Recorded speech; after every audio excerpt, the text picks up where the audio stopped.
சட்டமன்ற தேர்தல் முடிவுகள் குறித்து கலாய்வு செய்வதற்காக திமுக அமைத்துள்ள குழு தனது பணியை தொடங்கியுள்ளது.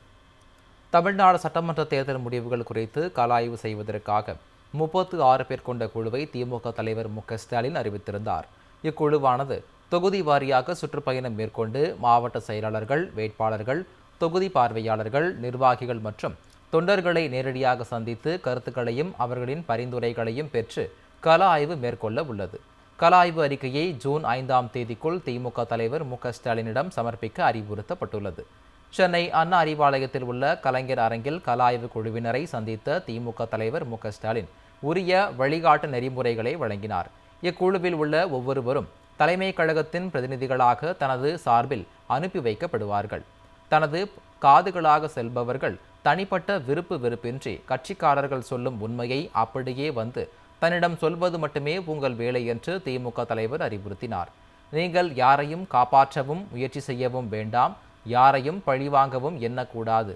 2 பேர் கொண்ட குழுவாகத்தான் யாரையும் சந்திக்க வேண்டும், ஒருவர் மட்டும் தனியாக சிந்திக்க கூடாது என்றும் திமுகவினரை மனது விட்டு பேச அனுமதியுங்கள் என்றும் அவர்களின் குறைகளை, தேர்தல் முடிவுகளுக்கான காரணங்களை அவர்கள் கொட்டி தீர்க்கட்டும் என்றும் திமுக தலைவர் மு.க.ஸ்டாலின் கேட்டுக்கொண்டார்.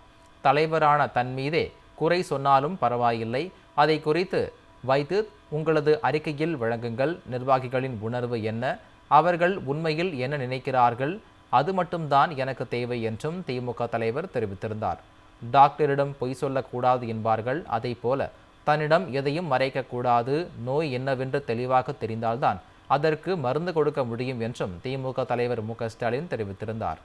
திமுகவினர் உங்களிடம் சொல்லும் தகவல்களை வேறு யாரிடமும் பகிர்ந்து கொள்ளக்கூடாது, குறிப்பாக சம்பந்தப்பட்ட நபர்களிடம் சொல்லக்கூடாது.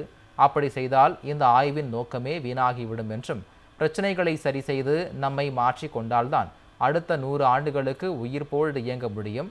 நீங்கள் தரும் அறிக்கையின் அடிப்படையில்தான் திமுகவில் மாற்றங்கள், சீர்திருத்தங்களை செய்ய போகிறேன் என்றும், ஸ்கேன் ரிப்போர்ட் போல துல்லியமாக அறிக்கை இருக்க வேண்டுமென்றும், இதன் மீதான நடவடிக்கைகளை ஜூன் மாத இறுதிக்குள் முடித்திட வேண்டுமென்றும், உடன்பிறப்புகளின் உண்மையான உணர்வினை அறிந்து வந்து சொல்லுங்கள் என்றும் கள ஆய்வு குழுவினருக்கு திமுக தலைவர் மு.க.ஸ்டாலின் அறிவுறுத்தியிருந்தார். இந்நிலையில் திமுக அமைந்துள்ள கள ஆய்வு குழு இன்று முதல் மாநிலம் முழுவதும் 234 தொகுதிகளுக்கும் நேரில் சென்று தனது பணியை தொடங்கியுள்ளது.